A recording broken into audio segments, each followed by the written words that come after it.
আমাদের ছাত্ররা এবং আমাদের শিক্ষকরা রাজনীতি করতে গিয়েই আজকের যে জটিলতার সৃষ্টি হয়েছে এবং আরও জটিলতার সৃষ্টি হবে এবং এটার সমাধান করা দরকার। আমাদের শিক্ষকদের পাঠদান করার কথা, আমাদের শিক্ষকদেরকে কি করার কথা, জ্ঞান সৃষ্টি করার কথা গবেষণার মাধ্যমে। আমাদের শিক্ষকরা কি করেন, রাজনীতি করেন, দলীয় রাজনীতি করেন এবং তারা এখন আর শিক্ষক নিয়োগ হয় না।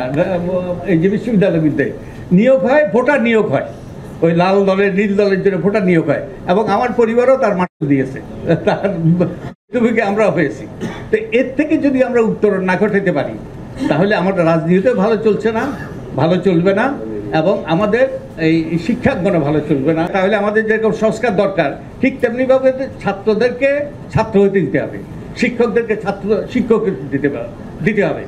এই যে এবার যে আন্দোলন হয়েছে তখনই এটা সফলতার দিকে গিয়েছে যখন ছাত্রলীগ আর সেই লেজুর ভিত্তির সেই লাঠিয়াল বাহিনী যখন মাঠ ছাড়া করা গিয়েছে।